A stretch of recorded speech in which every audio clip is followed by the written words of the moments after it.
Nous lisons donc dans l'évangile selon Matthieu. Matthieu chapitre 6. Et nous lisons le verset 13. Matthieu chapitre 6, verset 13. Il est écrit: Ne nous laisse pas entrer en tentation, mais délivre-nous du malin. Car c'est à toi qu'appartiennent dans tous les siècles le règne, la puissance et la gloire. Amen. Hier, nous étions en train de parler de la tentation de Caïn et nous avions dit que le verset 13 de Matthieu chapitre 6 nous parle de deux choses. Le premier niveau, c'est de ne pas tomber, c'est-à-dire ne pas être tenté, ou plutôt surmonter la tentation. Le deuxième niveau, c'est lorsque nous sommes déjà tombés et nous demandons le secours de Dieu pour être libres du péché. Et nous avons lu aussi hier 1 Jean chapitre 2, où l'apôtre Jean écrit aux chrétiens de son époque pour leur dire: je vous écris ces choses afin que vous ne péchiez point. Mais si quelqu'un a péché, nous avons un avocat auprès du Père. Et là, nous avions fait la différence entre un rédempteur et un avocat. Le rédempteur, c'est celui qui vient sauver quand tu es déjà en prison. Mais l'avocat, lui, il parle, il intervient pour toi afin que tu n'entres pas en prison. En effet, l'avocat défend ta cause. C'est ça la différence. Voilà pourquoi c'est vrai qu'il nous arrive, en citant les paroles de la Bible pour se fortifier dans l'homme intérieur, des paroles comme celle de Job disant: je sais que mon Rédempteur est vivant, il se lèvera le dernier. Mais bien aimé, il nous convient de connaître dans quelle dispensation nous nous trouvons. Dans cette dispensation, le Seigneur Jésus-Christ, lui ne vient pas nous sauver lorsque nous sommes déjà tombés, mais lui nous sauve avant que nous ne tombions dans le péché. Car il est écrit: Dieu ne permettra pas que vous soyez tentés au-delà de vos forces. Voilà pourquoi c'est très important, bien aimé, de comprendre ces choses. Alors, nous allons repartir dans le livre de Genèse, Genèse chapitre 4, et nous allons lire du verset 6 jusqu'au verset 8 d'abord. Genèse chapitre 4, du verset 6 au verset 8. La Bible dit ceci: L'Éternel dit à Caïn: Pourquoi es-tu irrité et pourquoi ton visage est-il abattu? Si tu agis bien, tu relèveras la tête. Mais si tu n'agis pas bien, le péché est tapis à ta porte et ses désirs se portent vers toi. Mais toi, domine sur lui. Cependant, Caïn adressa la parole à son frère Abel. Et comme ils étaient dans les champs, Caïn se dressa contre son frère Abel et le tua. Nous avions dit, bien aimés dans le Seigneur, dans notre vie de tous les jours, nous ne pourrons jamais esquiver, bien aimés, les tentations. Il sera impossible d'éviter la tentation parce que la vie chrétienne, comme on l'a dit la fois passée, dans notre vie chrétienne, les choses ne seront pas toujours roses par rapport à la chair. Voilà pourquoi nous devons être préparés, comme l'apôtre Pierre l'a écrit, que nous devons être armés de souffrance, armés, bien aimés, de savoir que nous allons souffrir. Parce que la Bible dit: S'ils m'ont haï, ils vous haïront à cause de moi. Ça, c'est le Seigneur Jésus-Christ qui le dit. Et l'apôtre Pierre nous demande d'être armés de cette pensée que nous allons connaître des souffrances dans le monde. Et la Bible dit: si quelqu'un veut vivre pieusement dans le Seigneur Jésus-Christ, il sera persécuté. Donc, bien aimés, nous devons nous attendre à ça. Mais en dehors de ça, dans nos vies bien-aimées de tous les jours, nous allons connaître des situations qui viendront pour éprouver notre foi. Mais n'oublions jamais que Dieu a disposé les choses de telle sorte que nous puissions surmonter les tentations, que nous puissions surmonter le péché. Car il est écrit que la loi est venue par Moïse, la grâce et la vérité sont venues par Jésus-Christ. Jean chapitre 1 verset 17. La loi a fait connaître à l'homme qu'il est pécheur, mais la grâce que nous avons reçue du Seigneur Jésus-Christ nous a donné la capacité de surmonter le péché. Donc la Bible dit ici, le péché se couche à ta porte et ses désirs se portent vers toi, mais toi domine sur lui. La volonté de Dieu était que Caïn domine sur le péché. C'était ça la volonté de Dieu. Et bien aimé, en ce qui concerne la volonté de Dieu, la pensée de Dieu sur l'homme, ou par rapport aux choses qui arrivent sur la terre ou dans nos vies, il convient de savoir que il y a des choses qui arrivent dans nos vies, non pas parce que Dieu veut que ces choses arrivent, mais parce que, bien aimé, Dieu les permet simplement. Donc, il y a la volonté permissive et il y a la volonté parfaite de Dieu. Il y a des choses que Dieu permet parce que quelquefois, nous n'avions pas fait, bien aimé, notre part de responsabilité. Dieu ne force personne. Le salut est pour tout le monde. Mais certains refusent, certains acceptent. Donc, de même aussi, bien aimé, dans notre vie, nous serons confrontés, bien aimés, à choisir soit la volonté de Dieu ou à faire notre propre volonté. Mais n'oublions pas que lorsque nous faisons notre propre volonté, bien aimés, nous tombons dans le péché. Dieu dit à Caïn, le péché se couche à ta porte, mais toi, domine sur lui. Donc chaque péché, chaque tentation et chaque épreuve qui arrive dans nos vies vient avec une prédisposition, bien aimée, d'être soumis, bien aimé, à nous. C'est très important de comprendre ces choses. À chaque fois que nous voyons un problème quelque part, une épreuve quelque part, nous devons savoir que la solution avait déjà dévancé le problème. Et la parole de Dieu nous explique cela. Vous allez remarquer que lorsque les enfants d'Israël ont traversé la mer Rouge, Dieu savait qu'ils devaient arriver à Mara. Et à Mara, l'eau était amère. Et les enfants d'Israël ne pouvaient pas boire cette eau parce que l'eau était amère. Mais la Bible dit, pendant qu'ils criaient, l'Éternel dit à Moïse de prendre un bâton qui était à côté, de couper un bâton. Il y avait un arbre qui était à côté et Moïse, lorsqu'il a coupé une branche de cet arbre et le jeta bien aimé dans l'eau, l'eau était devenue pure.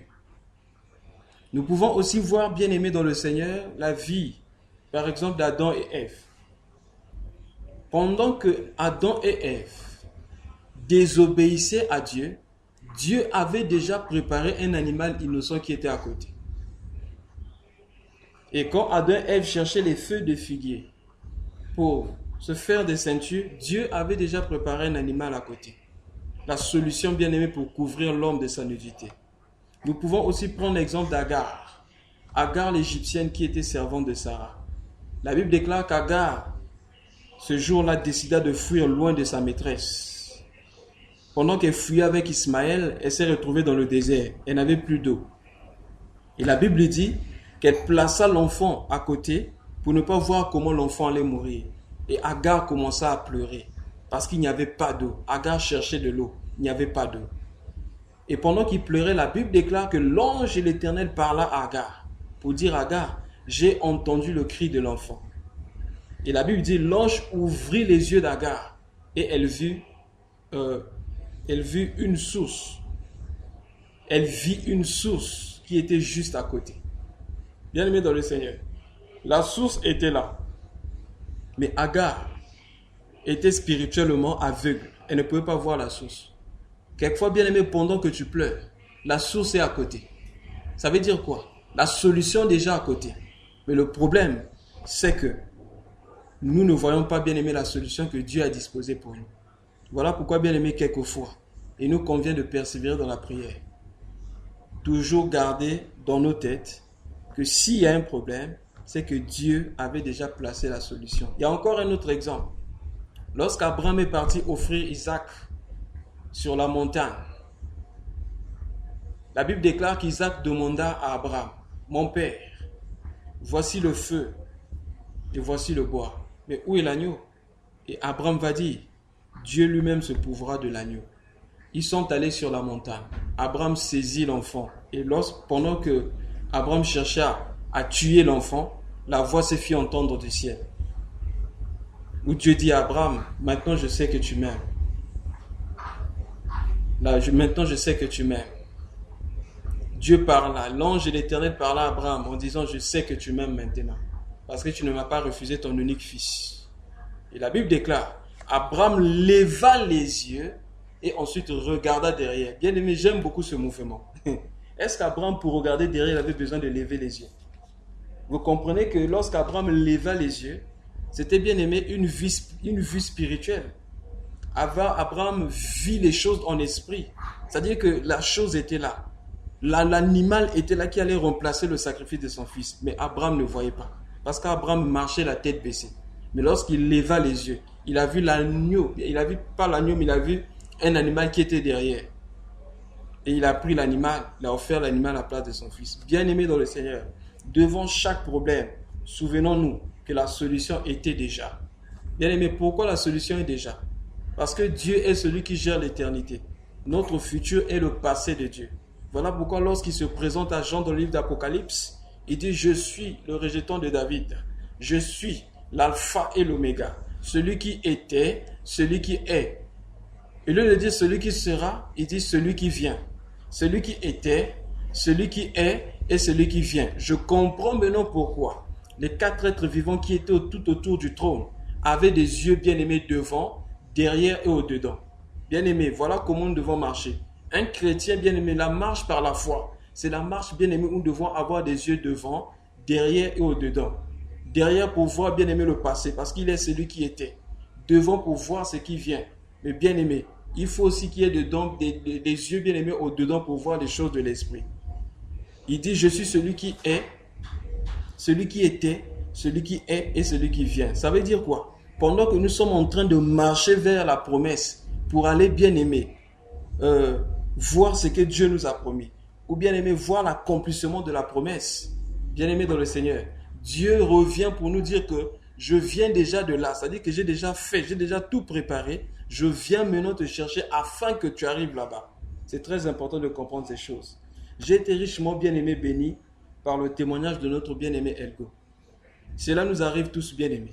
Il nous arrive de prier bien-aimé pour des situations. Tu pries bien-aimé, tu dis Seigneur, tu m'avais promis telle chose, mais jusque-là je ne vois pas l'accomplissement. Tu m'as promis telle chose, mais jusque-là je ne vois pas l'accomplissement. Qu'est-ce qui arrive dans ma vie? Et généralement quand c'est comme ça, le diable peut souffler à nos oreilles pour dire certainement tu es dans le péché. Certainement il y a des choses que tu devais faire, que tu n'as pas encore fait. Certainement que tu es dans le péché. Certainement que tu devais faire quelque chose que tu n'as pas encore fait. Bien-aimé dans le Seigneur, c'est des pensées comme ça qui peuvent passer bien-aimé par la tête. Mais n'oublions jamais que Dieu nous aime. En effet, ce que j'ai retenu du témoignage du frère, c'est que Dieu nous aime. Et Dieu nous donne des bonnes choses au bon moment et au bon endroit. C'est très important de comprendre ces choses. Et l'une des choses que nous devons retenir aussi, lorsque nous recevons Dieu comme Père, il nous donne des choses comme un bon Père, mais aussi, nous le recevons aussi comme un enseignant. La Bible dit, enseigne-moi les statuts, enseigne-moi ta parole, ou encore ta parole est une lampe à mes pieds et une lumière sur mon sentier. Dieu est aussi un enseignant. Bien-aimé, l'enseignant peut rire avec toi. L'enseignant bien-aimé peut t'enseigner, peut t'apprendre beaucoup de choses bien-aimé en classe. Mais bien-aimé, pendant l'examen, vous allez remarquer que l'enseignant va rester tranquille. Pendant l'examen, l'enseignant ne réagit pas. Même si tu lui poses la question. S'il te donne la réponse bien-aimée, ça ne sera pas bien-aimé, ça sera considéré comme une fraude. Pourquoi? Parce que bien-aimé, l'enseignant, pendant l'examen, l'enseignant ne parle pas. Alors c'est comme ça aussi bien-aimé avec Dieu.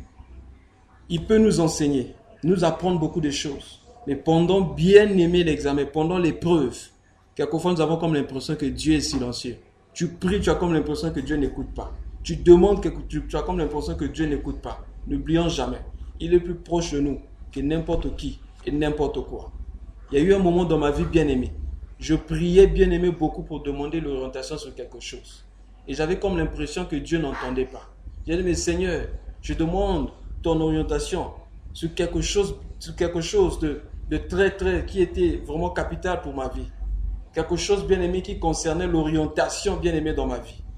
Et bien aimé dans le Seigneur. Et pendant que je priais, au lieu de recevoir la révélation sur ces choses, sur sa volonté, sur ce que je demandais, j'ai vu le contraire. Le Seigneur a commencé à me montrer l'état de l'Église.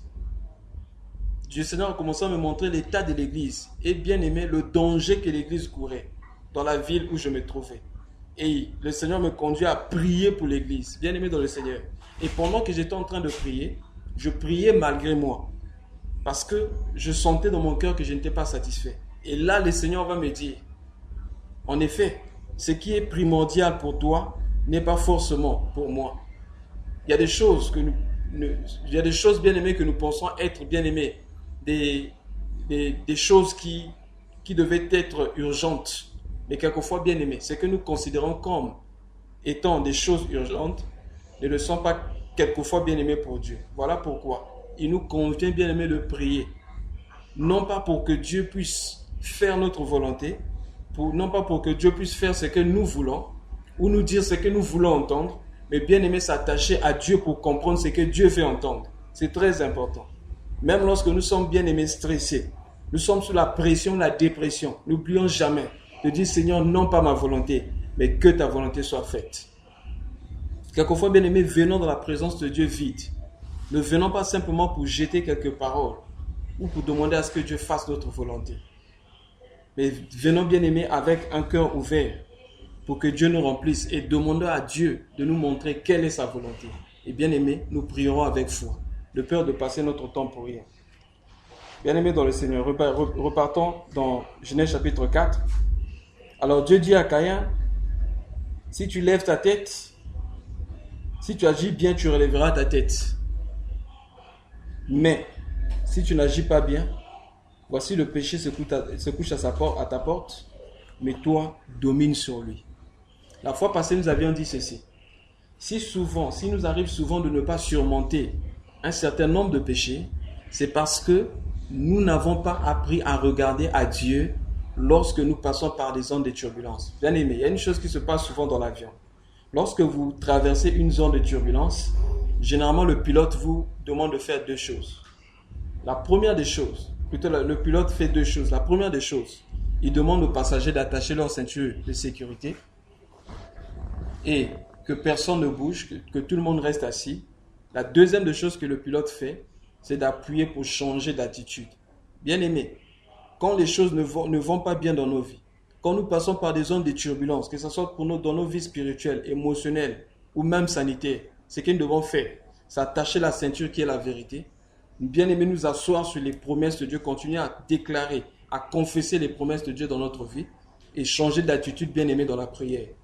Car lorsque nous changeons d'attitude dans la prière, bien aimé, cela nous emmène à voir les choses comme Dieu les voit, à comprendre les choses comme Dieu les comprend et à considérer chaque situation selon l'opinion de Dieu. Voilà pourquoi l'apôtre Paul dit ceci. Lisons un peu ça. C'est un passage que nous connaissons tous dans Philippiens chapitre 4, du verset, certainement avant de dire le verset, il y a des bien-aimés qui ont déjà cité les versets là-bas. Philippiens chapitre 4, du verset 6 au verset 7. Lisons jusqu'au verset 8, j'aime beaucoup ça. Philippiens chapitre 4, du verset 6 au verset 8. La Bible dit ceci. Ne vous inquiétez de rien, mais en toute chose, par la prière et la supplication avec des actions de grâce, faites connaître vos besoins à Dieu. Faites connaître à Dieu vos demandes. Et la paix de Dieu qui surpasse toute intelligence gardera vos cœurs et vos pensées à Christ, en Jésus-Christ. Au reste, frères, que tout ce qui est vrai, tout ce qui est honorable, tout ce qui est juste, tout ce qui est pur, tout ce qui est aimable, tout ce qui mérite l'approbation, ce qui est vertueux et digne de louange soit l'objet de vos pensées. Gloire au Seigneur. qu'est-ce que nous remarquons? La Bible dit, lorsque tu passes par des situations difficiles, lorsque tu es stressé, lorsque tu sens bien aimé la pression extérieure. Hier, nous avons parlé de plusieurs pressions extérieures. La pression extérieure peut être bien aimée, la jalousie, l'envie, une pression bien aimée, les désirs sexuels, une pression bien aimée, tu sens bien aimé la culpabilité, une pression bien aimée, ça peut être la haine. Bien aimé, dans toutes ces pressions, la Bible dit, ça peut aussi être des inquiétudes. Les inquiétudes, bien aimées, représentent aussi des pressions intérieures. Nous nous inquiétons parce que les choses ne vont pas bien. Mais la Bible dit, au lieu de s'enfoncer dans les inquiétudes, j'aime beaucoup la version parole vivante. La version parole vivante, là où c'est dit, ne vous inquiétez de rien. La version parole vivante dit, n'entretenez pas des soucis. Bien aimé, on peut tellement être conscient de nos problèmes, tellement fixer nos yeux sur nos problèmes que nous commençons à entretenir de soucis, prendre soin de soucis. Au lieu de regarder à Dieu, nous commençons à regarder aux soucis. Et si nous regardons trop à la chair, nous finirons comme Caïn. Nous allons finir par pécher. Mais regardons à Dieu qui est capable, bien aimé, de tout changer. Car la Bible dit, lorsqu'on tourne vers lui les regards, notre visage rayonne de joie et on ne se couvre point de honte. Gloire au Seigneur. Caïn a péché parce que Caïn avait regardé à la chair.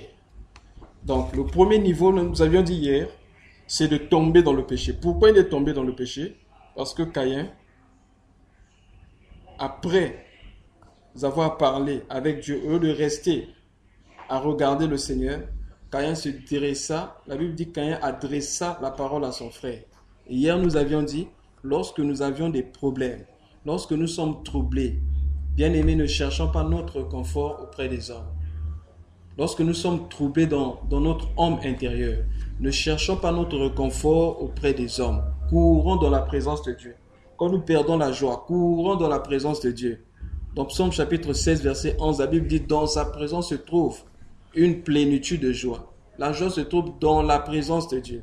La restauration se trouve dans la présence de Dieu. La paix se trouve dans la présence de Dieu.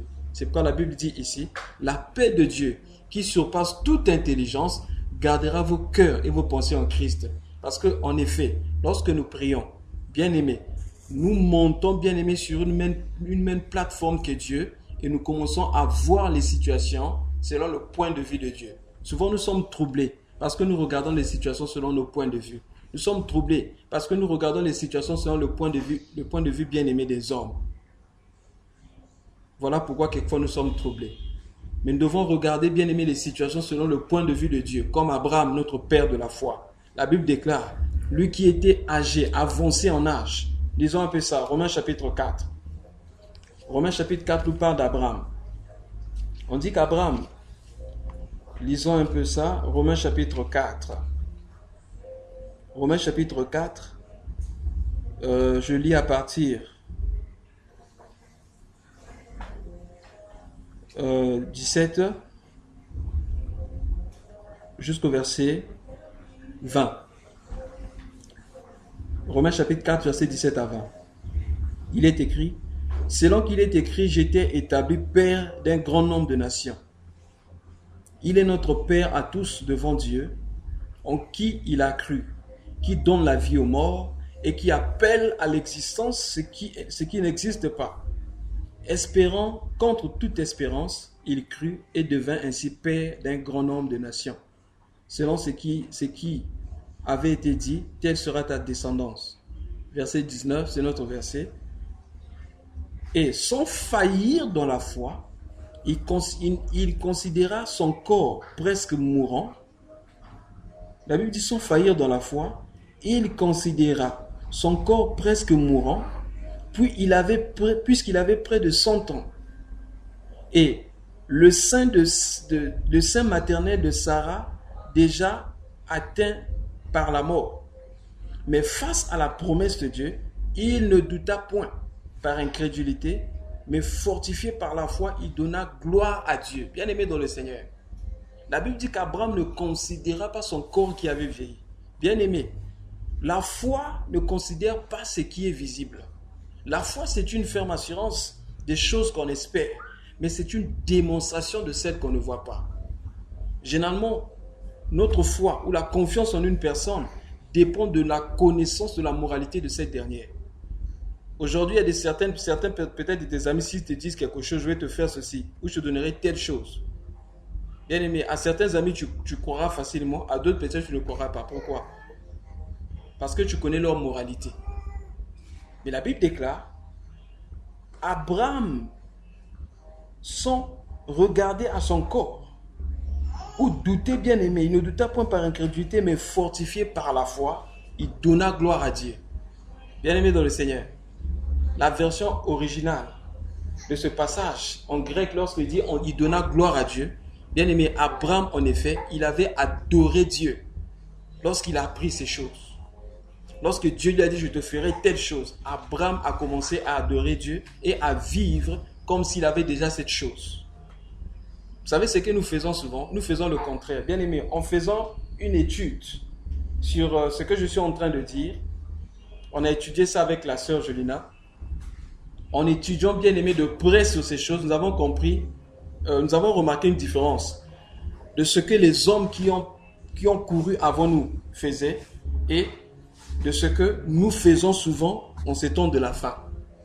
Je ne sais pas si c'est à cause de la religion, mais nous faisons souvent le contraire. Souvent, pour rendre gloire à Dieu sur une situation donnée, qu'est-ce que nous faisons?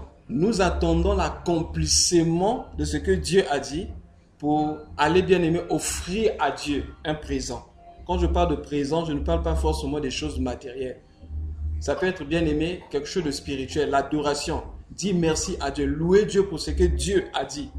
Souvent, nous attendons l'accomplissement pour dire, Seigneur, si tu me fais ceci, alors je ferai ceci. Mais bien aimé, en étudiant, nous avons remarqué que ceux qui ont marché avant nous, les hommes de la Bible, avaient fait contrairement à ce qui se passe maintenant. Nous n'avons pas le temps, bien aimé, de tout voir. Nous allons essayer de citer juste quelques exemples. Nous prenons l'exemple de Marie.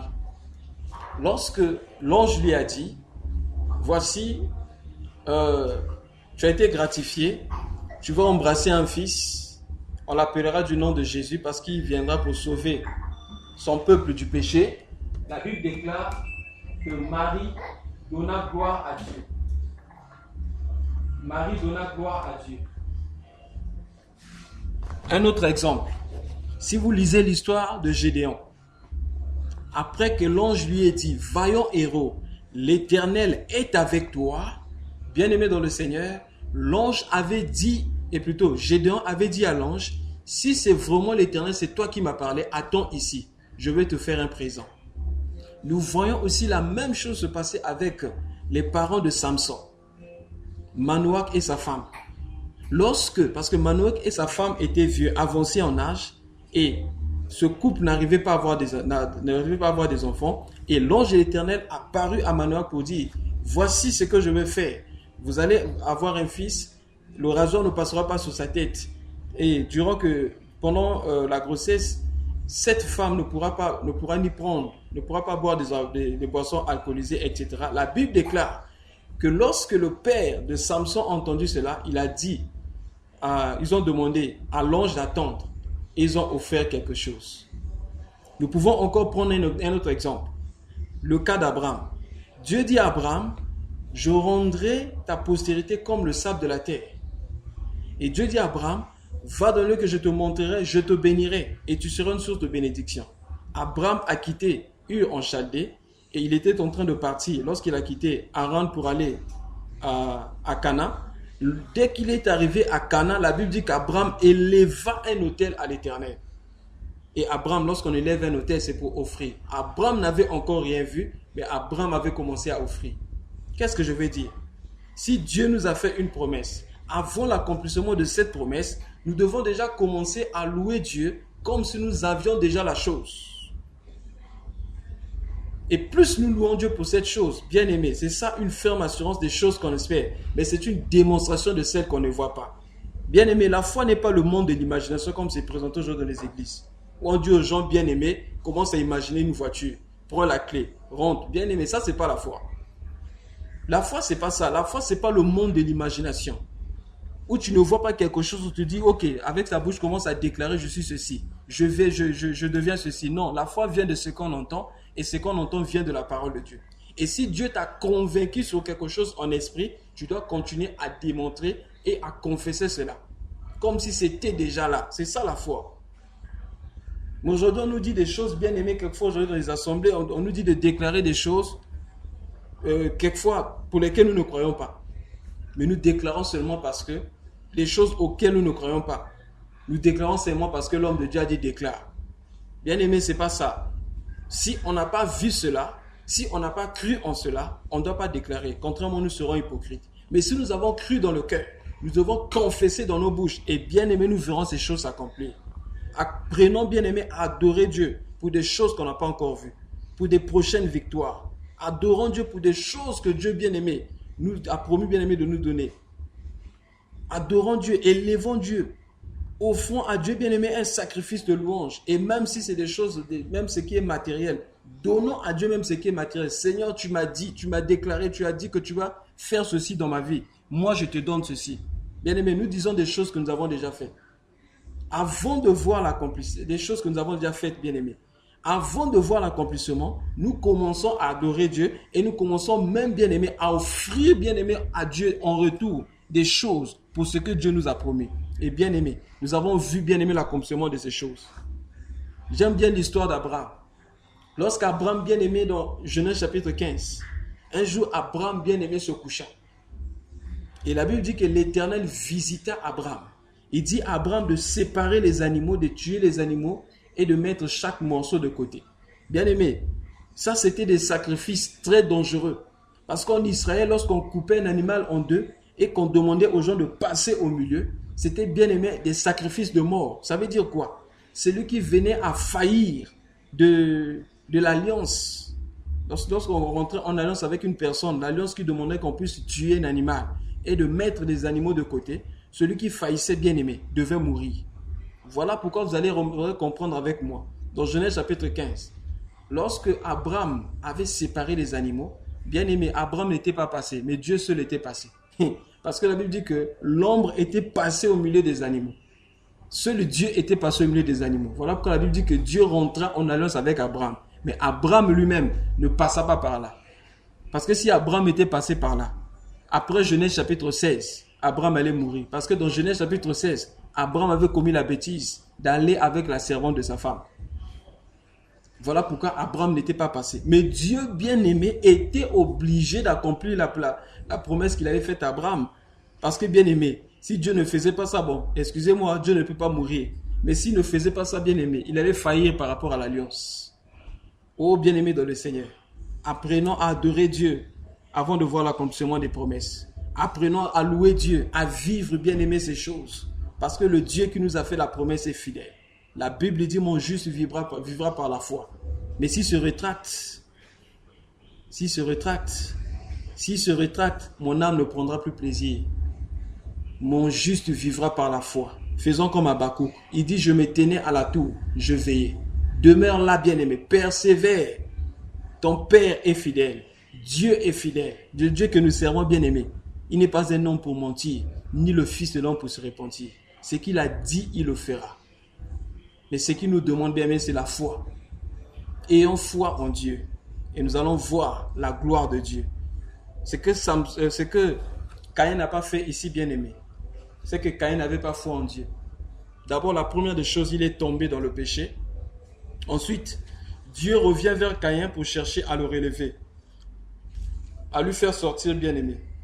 À le faire sortir. Dieu est revenu pour le faire sortir du péché. Bien-aimé, Caïn n'a pas accepté la main de Dieu. Nous allons passer au verset 9. L'Éternel dit à Caïn, où est ton frère Abel? Il répondit, je ne sais pas. Suis-je gardien de mon frère? Alors Dieu dit, qu'as-tu fait? La voix du sang de ton frère crie du sol jusqu'à moi. Maintenant tu seras maudit, loin du sol. Tu seras maudit loin du sol, qui a ouvert sa bouche pour recevoir de ta main le sang de ton frère. Quand tu cultiveras le sol, il ne te donnera plus sa richesse. Tu seras errant et tremblant sur la terre. Bien aimé, c'est la première fois dans la Bible que la malédiction est directement orienté ou dressé sur un homme, où Dieu maudit, Dieu dit carrément que tu seras maudit. Pourquoi? Dieu tend la main ici. Au lieu de confesser ses péchés, au lieu de dire la vérité, bien aimé, Caïn n'a pas dit la vérité. Ne nous soumets pas à la tentation, mais délivre-nous du malin. Après, bien aimé, après la chute dans le péché, nous devons, bien aimé, accepter de nous relever. Et pour se relever, nous devons être sincères avec Dieu. Le problème avec Caïn et Adam, c'est que Caïn et Adam n'étaient pas des hommes sincères. Avec Adam, c'était la même chose. Voilà pourquoi il fut chassé loin de la face de Dieu. Dieu le chassa hors du jardin. La Bible dit que la voix de Dieu parcourait le jardin. Et la Bible dit que Dieu appela Adam. Adam, où es-tu? Il dit, j'ai entendu ta voix, je suis allé me cacher parce que je suis nu. Qui t'a dit que tu es nu? Est-ce que tu as mangé du fruit de l'arbre? Au lieu de dire oui, il dit non. C'est la femme que tu m'as donnée. C'est la femme que tu m'as donnée. C'est une façon de dire, si j'ai péché, c'est à cause de toi. Bien-aimé, il nous est arrivé, bien-aimé, de dire la même chose. Peut-être pas le même contenu, mais une chose qui va dans ce sens. Seigneur, si je vis ce que je vis maintenant, c'est parce que je suis marié à un tel. Si je vis ce que je vis maintenant, parce que je suis venu de telle ou telle famille, parce que tu as permis que j'aille dans tel ou tel pays. Bien-aimé dans le Seigneur, apprenons à être sincères avec Dieu. La Bible dit, celui qui cache ses transgressions ne prospère point, mais celui qui les avoue et les délaisse obtient miséricorde. Dieu sait que nous sommes faibles. La chair est faible, le Seigneur l'a dit. L'esprit est bien disposé, mais la chair est faible. Mais tout ce qu'il veut, c'est la sincérité. Soyons honnêtes avec Dieu. En effet, lorsque nous confessons nos péchés, nous n'informons pas Dieu. Nous ne donnons pas des informations à Dieu. Mais nous lui disons ce qu'il connaît déjà. Mais il veut que nous confessons ses péchés, nous confessons nos péchés, afin d'avoir la puissance ou l'autorité sur ces péchés. Parce que lorsque nous apportons la lumière, bien aimée, sur les ténèbres, la lumière domine sur les ténèbres. C'est très important, bien aimé, de comprendre ces choses. Ne faisons pas comme Caïn. Lorsque nous avons péché, tournons-nous vers Dieu, reconnaissons nos fautes. Ne fuyons pas loin de la présence de Dieu. Parce que généralement, un péché non confessé engendre un autre péché. Vous savez ce qui s'est passé avec David, n'est-ce pas? David, au lieu d'être en guerre avec les autres, il préféra rester bien aimé à Jérusalem. Et il dormait. En effet, David connaissait déjà le sommeil spirituel. Et pendant qu'il dormait, la Bible dit que David dormait. Dès qu'il s'est réveillé du sommeil, il s'est retrouvé sur la terrasse. Et qu'est-ce qu'il faisait là-bas? Il se baladait. Bien aimé, faisons très attention. L'un des signes de la malédiction de Dieu, c'est lorsque, bien aimé, nous commençons à errer. Vous avez vu la malédiction citée ici, déclarée sur Caïn ici. On dit tu seras maudit. La première des choses, c'est que le sol ne te donnera plus sa richesse. La deuxième des choses, tu seras errant sur la terre.